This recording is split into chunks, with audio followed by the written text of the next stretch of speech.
Concedo a palavra nesse instante à senadora Vanessa Graziotin, do PCdoB do Amazonas.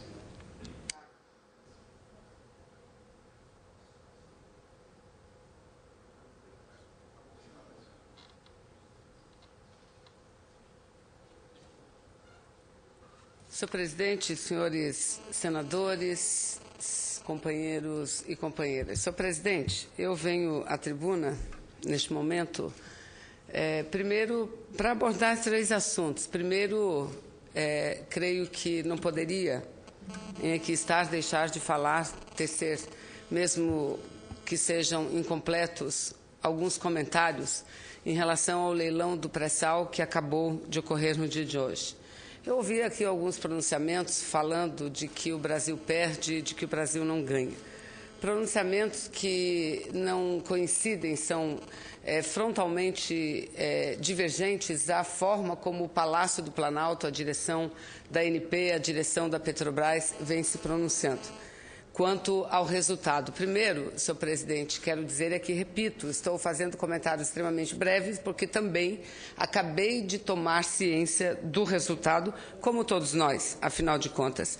O consórcio vencedor, senhor presidente, que se apresentou, parece-me que um único consórcio, e nem por isso podemos considerar que o resultado tenha sido negativo. O consórcio ele é composto por empresas que compõem e ocupam nada mais, nada menos do que os seguintes lugares no ranking das maiores empresas de petróleo do mundo. Ou seja, a empresa que ocupa o 2º lugar neste ranking é parte do consórcio. A empresa que ocupa o 3º lugar neste ranking é parte do consórcio. A empresa que ocupa o 7º, 8º e o 10º lugar é parte do consórcio. Ou seja, as empresas, as 4 empresas que arremataram o leilão da Petrobras são as maiores empresas do mundo. Estão entre as 10 maiores empresas de petróleo do mundo, senhor presidente. E aqui eu quero dizer o seguinte, a Petrobras participou com uma cota de 10%, sendo que, como operadora exclusiva, de acordo com o que determina a lei, a Petrobras fica, portanto, com 40%.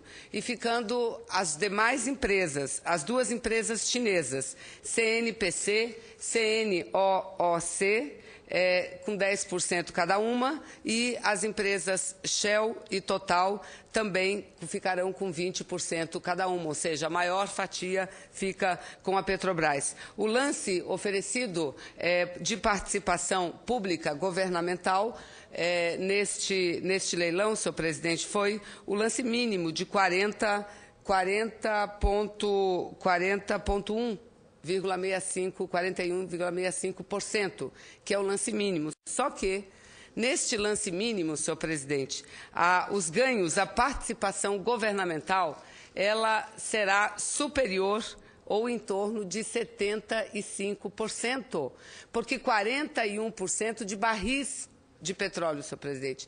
Os restantes, os 58,25% ou 35%, desses 60 e poucos por cento, tem que ser descontadas as operações. As operações, os gastos da operação para que o petróleo possa ser extraído. Então, eu quero dizer que há uma avaliação extremamente positiva por parte do governo federal. O governo receberá, o que é inédito na história brasileira, um bônus de 15 bilhões de reais. Há uma estimativa que, durante os 30 anos de exploração desse campo, o Brasil arrecade em torno de 1 trilhão de reais. E aí eu acho que o mais importante disso tudo, senhor presidente, é destacar o que representa 41%, um pouco mais de 41% de barris de petróleo para o governo. Representa muito, porque este é o primeiro leilão feito com a nova regra, com o novo marco regulatório do petróleo, porque até então, no Brasil, nós tínhamos apenas uma forma de explorar o petróleo no Brasil, que era o sistema de concessão. O governo brasileiro concedia à empresa determinada a concessão para a exploração do petróleo e recebia em royalties recursos e em participação especial. Hoje não. Hoje o governo brasileiro, o Estado brasileiro, é parte do processo produtivo e receberá mais de 41% de barris, o que representa, sem dúvida nenhuma, a maior fatia, a maior parcela do lucro que a exploração do petróleo do pré-sal nos dará. A senhora me permite fazer um registro das pessoas que nos visitam aqui nesta sessão, esclarecendo que a sessão de segunda-feira e de sexta-feira são sessões não deliberativas, como vocês podem ler no painel. Portanto, não há votação de projeto, não há discussão e nem votação de nenhum projeto. Apenas são destinadas a de segunda e sexta a fala dos senhores senadores, abordando os temas que acharem importantes para o Brasil, como é o caso que a senadora Vanessa, do PCdoB do Amazonas, está fazendo, mas também de âmbito dos seus estados ou regiões. Muito obrigado, agradeço muito a presença aqui. Né? Também quero cumprimentar aqui os companheiros e companheiras que visitam o Senado Federal. Mas, senhor presidente, então eu dizia que esse é um momento histórico na história do Brasil. Um histórico porque, por ser talvez a maior riqueza descoberta até agora, no campo do petróleo, não há dúvida nenhuma, é a maior reserva descoberta, que a partir desse leilão começará a ser explorada. Fazemos o leilão nesse novo sistema, que é o sistema de partilha, onde o Estado brasileiro faz parte, toma parte da partilha das vantagens e das riquezas extraídas a partir da exploração do petróleo. E isso tudo será feito com Petrobras e mais 3 empresas, 2 empresas chinesas, já citei aqui, cada uma com 10%, a CNPC e a CNOOC, e a anglo-holandesa Shell, além da Total, que também faz parte desse grupo. Eu quero crer, senhor presidente, que o Brasil tem muito a ganhar, mesmo porque a decisão tomada não só pelo governo federal, mas, sobretudo, pelo parlamento brasileiro, em investir com exclusividade os recursos dos royalties do petróleo para a educação e para a saúde, isso tudo permitirá com que o Brasil possa ter uma perspectiva de um avanço significativo num espaço mais curto de tempo. Eu sei que as pressões para que esse leilão não ocorresse foram pressões muito fortes, muito grandes, muitas delas partindo de entidades importantes, representativas da população brasileira, não só dos trabalhadores da Petrobras, dos engenheiros, dos servidores da Petrobras, mas entidades estudantis, outros sindicatos que se mobilizaram pleiteando o adiamento deste leilão. Entretanto, nós precisamos ter a clara visão do momento crítico que vive a economia do mundo e da necessidade que o Brasil tem de dispor de recursos para investir em segmentos importantes. No caso, 75% desses recursos, dos recursos dos royalties, irão para a educação e 25% para a saúde. E isso é um passo significativo, é um grande avanço, sem dúvida nenhuma. Segundo, senhor presidente, eu quero relatar também muito rapidamente aqui o que foi a nossa participação, a participação da delegação brasileira no evento que aconteceu quase que durante a semana inteira passada na cidade do Panamá, porque foram reuniões de várias comissões, de quase todas as comissões, que culminou na realização, na sexta-feira última, da inauguração da sede, e eu aqui me refiro à reunião do Parlamento Latino-Americano, e na sexta-feira a inauguração da sede e no sábado a Assembleia Geral. Assembleia onde foram aprovados vários projetos de lei marco, não é? São projetos de leis que são encaminhados aos parlamentos de todos os estados, os países que compõem o Parlatino, o Parlamento Latino-Americano, além de inúmeras moções. E entre as moções aprovadas, senhor presidente, uma das moções no sentido também de repelir, de repudiar os atos de espionagem praticados pelo governo americano, norte-americano, sobretudo através da NSA, contra países de todo o mundo. Então, aprovamos uma moção. Assim como tem feito outros órgãos internacionais, também o Parlatino aprovou a moção contra essa atitude, repudiando essa atitude do governo americano em espionar as demais nações do mundo. Apesar de que dizem, e de fato é uma grande verdade, que a espionagem existe desde os tempos mais remotos, mas o que os Estados Unidos têm feito é muito mais do que uma espionagem. É uma espionagem aberta. É uma espionagem que, para eles, é considerada a coisa mais comum do mundo. E quando teve a mudança, após a eleição do presidente Obama, Barack Obama, a mudança na legislação brasileira, porque também dentro do território americano, senador Suplicy, havia muitas vozes contrárias à forma como o governo entrava e avançava na privacidade dos cidadãos, das cidadãs. Após essa briga, essa grita do povo norte-americano, a legislação foi mudada, que é a legislação conhecida lá como ato patriótico. Só que a mudança atingiu apenas os cidadãos norte-americanos. Ou seja, para que uma pessoa, um cidadão, tenha sua privacidade quebrada, é necessário que haja quebra do sigilo por um fórum judicial, por um tribunal judicial, que toma a decisão e aí se quebra. Mas isso só para cidadãos americanos. Para cidadãos estrangeiros não há sequer a necessidade de qualquer autorização judicial. E isso, senhor presidente, apenas reforma a forma como, apenas reforça a forma como o governo americano trata as demais nações. Trata como se eles fossem o grande império e as demais as colônias que fazem parte daquele grande império. Além desta moção, aprovamos uma outra moção importante também, senador Mazarildo, relativa a este programa que é realizado no Brasil, que vem sendo realizado há pouco tempo, que nós aprovamos na última semana a medida provisória, o programa Mais Médicos. Outros países do continente já informaram lá, seus governos estão tomando a mesma iniciativa, a mesma medida, porque a falta desses profissionais, infelizmente, não acontece só em território brasileiro, mas em vários países do mundo. Então, aprovamos também uma moção no sentido de aplaudir essa integração, sobretudo da latino-americana, caribenha, no sentido de poder uma nação suprir necessidades de outras em determinados setores. Então, essa é uma moção importante também. Agora, o grande ato, senhor presidente, ocorreu na sexta-feira. Sexta-feira, com a inauguração da sede. Todos nós sabemos que a sede permanente do Parlatino era no Brasil, no estado de São Paulo. Aliás, uma belíssima construção chamada Parlatino, o Memorial da América Latina. Lá, no Memorial da América Latina, que foi construído, foi construído por Franco Montoro, mas inaugurado, acho que, num governo posterior, lá nesse memorial latino-americano é que estava a sede do Parlatino, e foi construído para isso.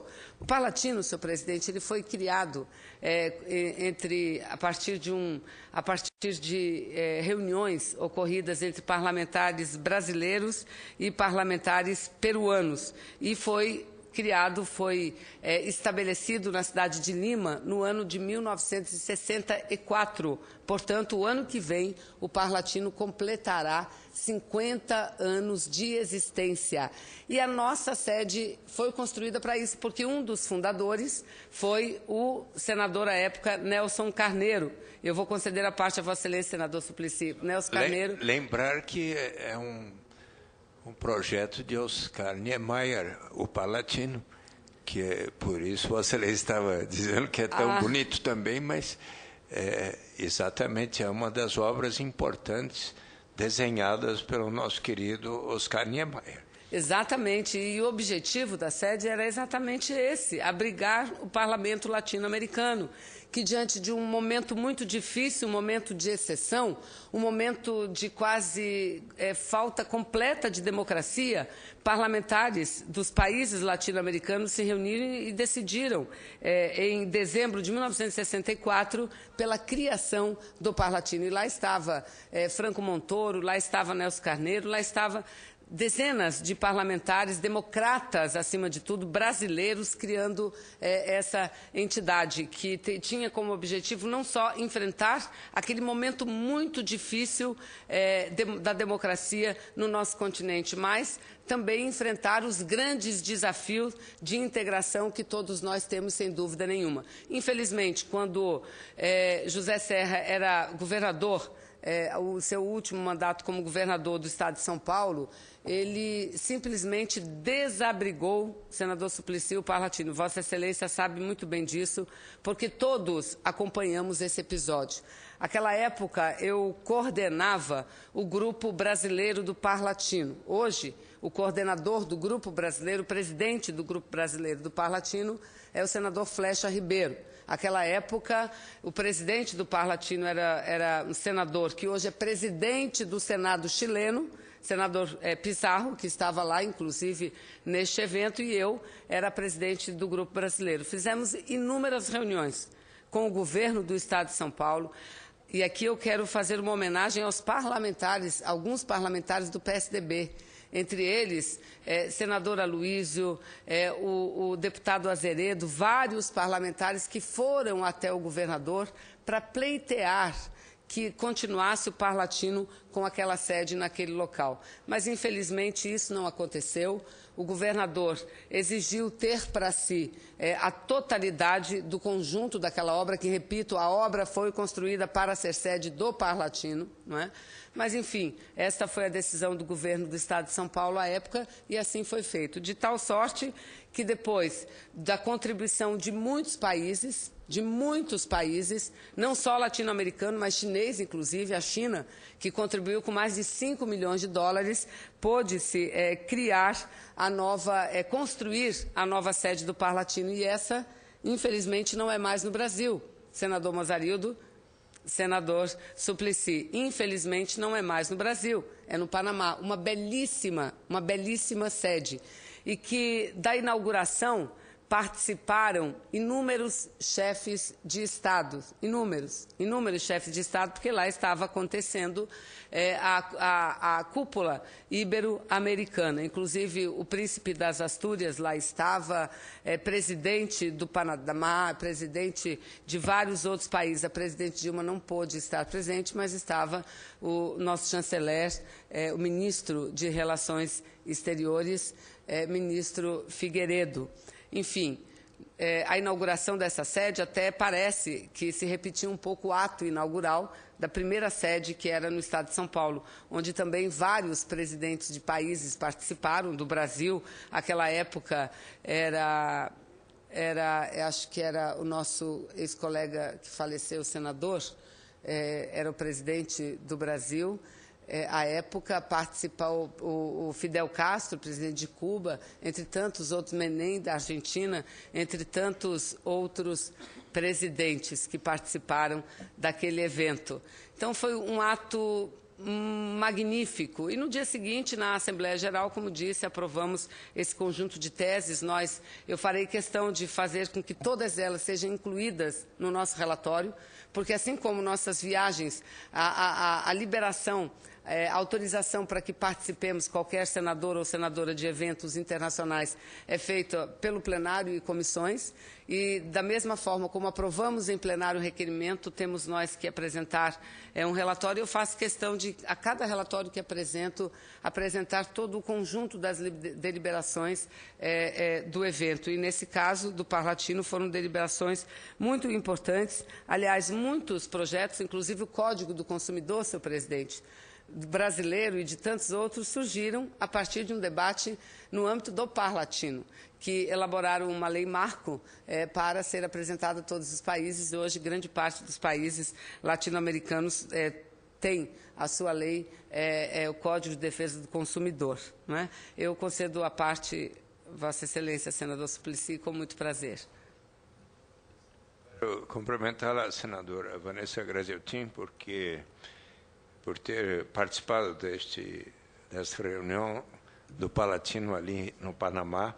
Eu também havia sido convidado, mas dada o número de compromissos que eu tinha já antecipadamente marcado no final de semana, não pude estar aceitando, mas até respondi, agradecer o convite e disse que gostaria de, na próxima Assembleia Geral do Palatino, ali no Panamá, poder, inclusive, estar me pronunciando sobre a Lei Marco da Renta Básica, que foi aprovada por iniciativa de 4 parlamentares, Rodrigo Cabeças, da Venezuela, Maria Soledad Vegas, do Equador, Ricardo Berois, do Uruguai, e eu próprio, e que foi aprovado no Congresso, na Assembleia Geral do Palatino em 30 de novembro último, lá na cidade do Panamá,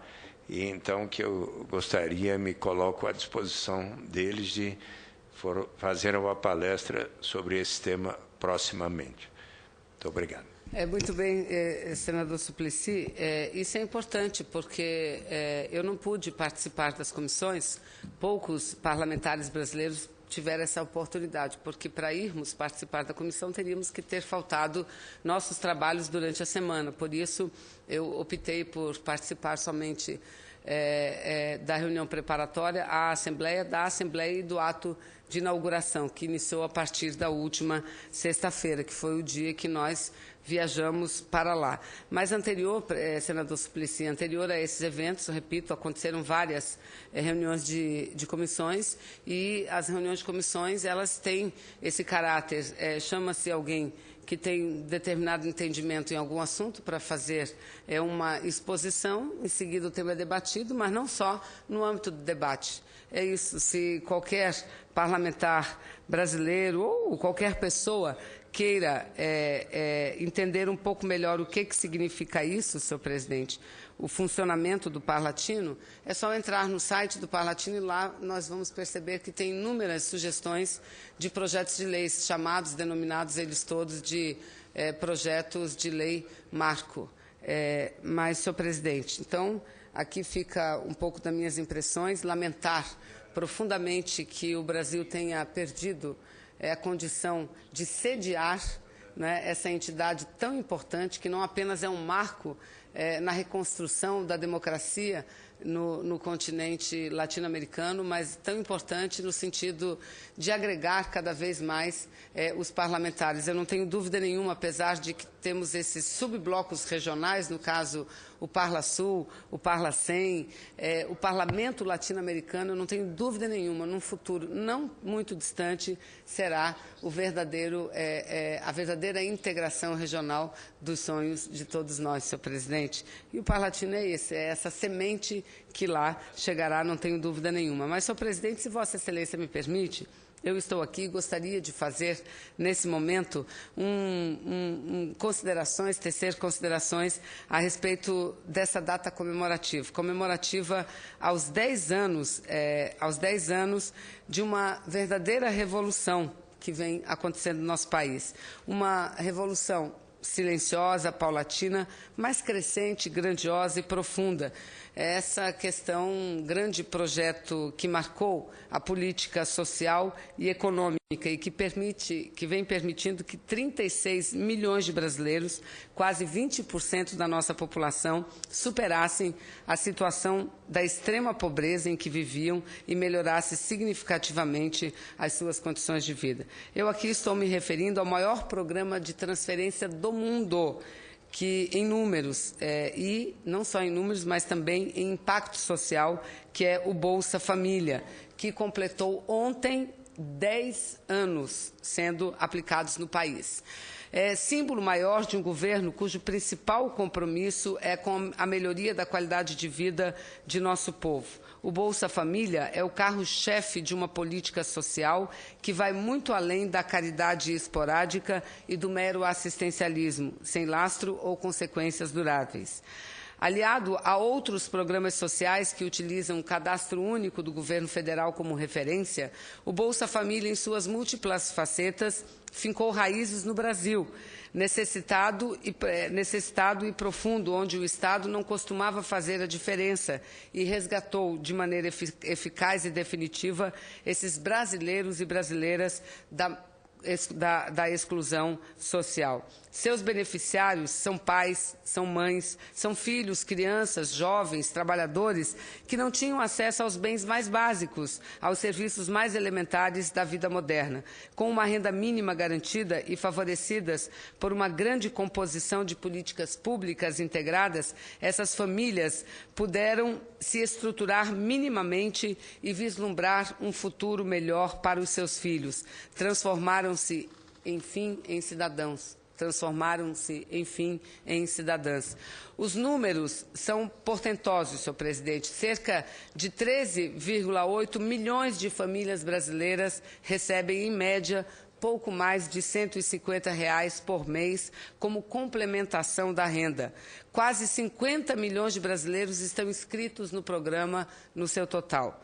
Doravante, já é o compromisso estabelecido pelo Plano Brasil Sem Miséria, de que nenhum brasileiro tem uma renda média mensal inferior a 70, uma renda mensal individual menor que R$ 70 ou abaixo da linha da pobreza. Para tanto, já há um investimento anual por parte do governo federal na ordem de 24 bilhões de reais. Nesses 10 anos, senhores senadores, os resultados obtidos pelo Bolsa Família ratificaram e comprovaram de maneira cabal que os programas de transferências de renda voltados para os mais pobres desempenham um papel absolutamente decisivo para a macroeconomia brasileira, além de seus inquestionáveis impactos sociais diretos. Nessa linha, estudo desenvolvido pelo IPEA, Instituto de Pesquisa Econômica Aplicada, demonstrou que cada real investido no Bolsa Família causa um crescimento de 1,78% real no Produto Interno Bruto brasileiro. Isso se explica por motivos bastante óbvios e palpáveis. O dinheiro destinado a essas famílias estimula diretamente a economia local de suas comunidades na aquisição de itens básicos como alimentos e roupas.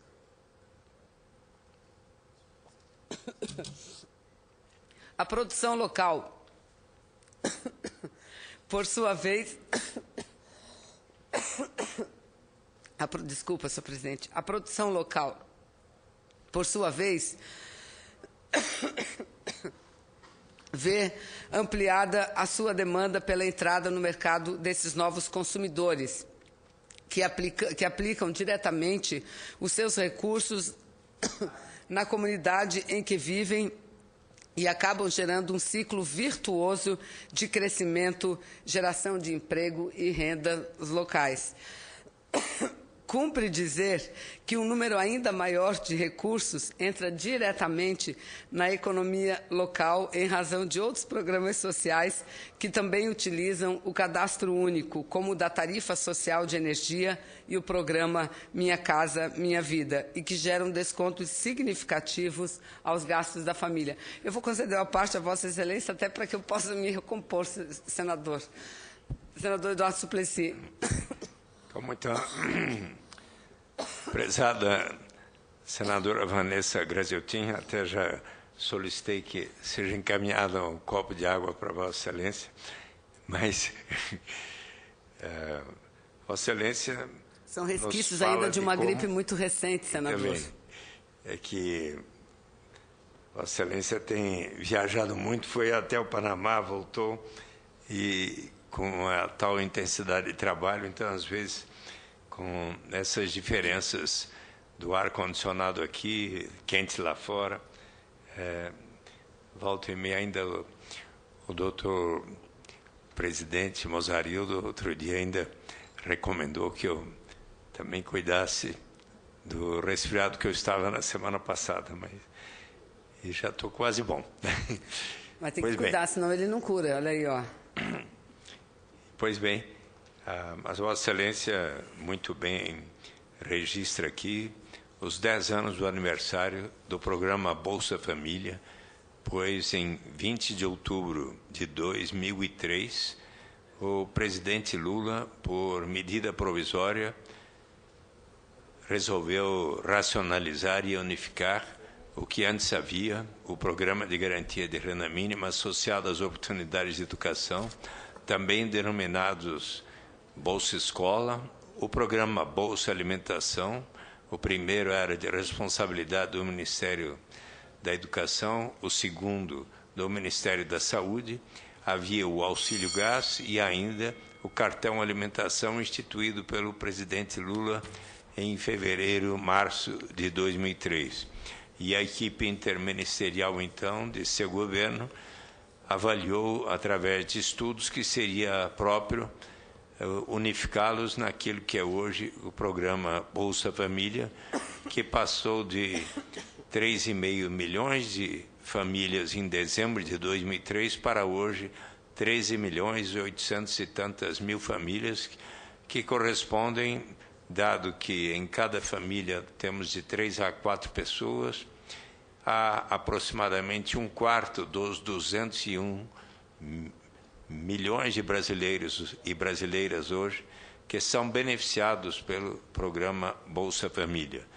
E é tão importante que, se em 2001, 2002, o nosso coeficiente Gini de desigualdade estava em torno de 0,59, ano a ano, todos os anos foi baixando o coeficiente Gini de desigualdade até chegarmos a cerca de 0,07 no ano passado.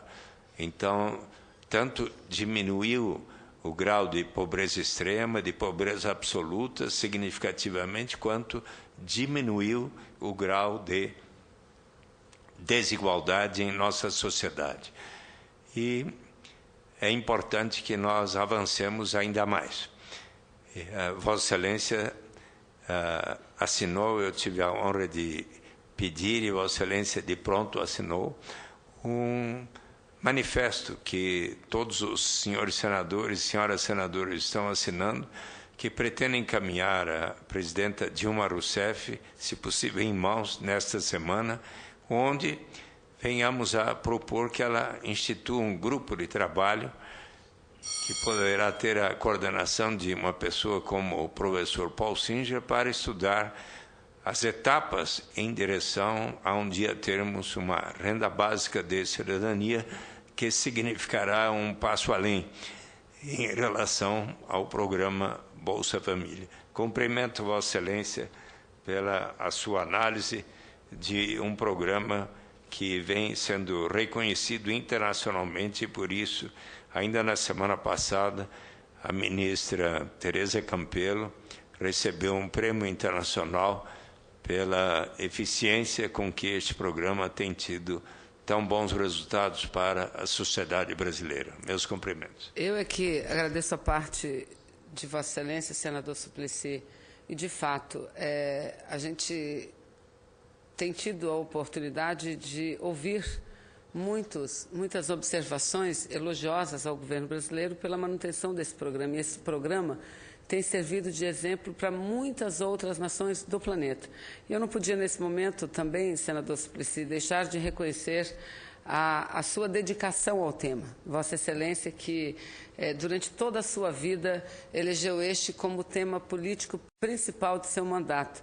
Persiste, não há quem venha aqui no Senado que daqui não saia com um livro sobre renda mínima, um livro de Vossa Excelência.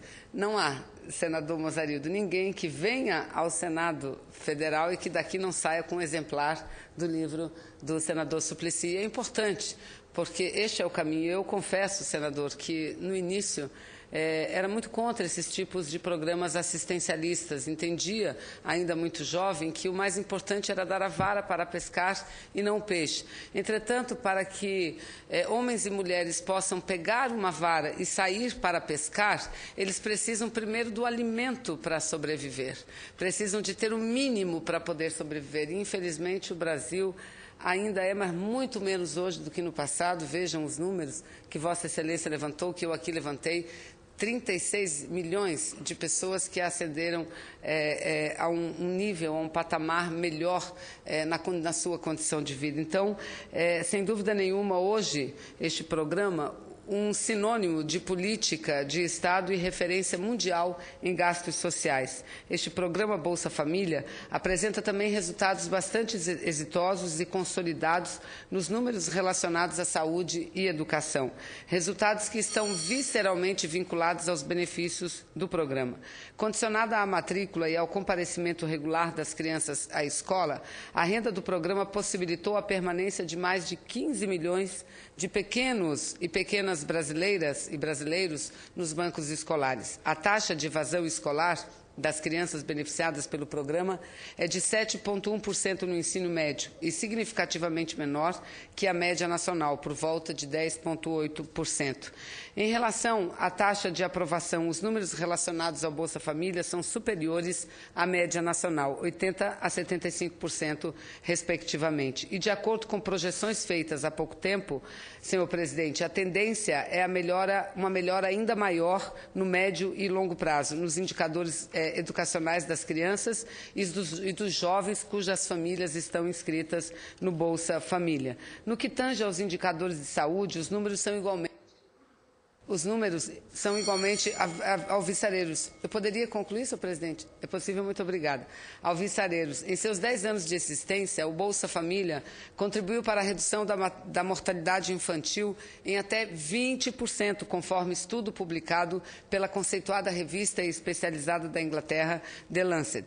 O estudo, divulgado pela publicação inglesa, comprova de forma criteriosa a redução da mortalidade infantil por questões relacionadas à miséria e à extrema pobreza, apresentando queda de 46% nas mortes por diarreia e 58% por desnutrição.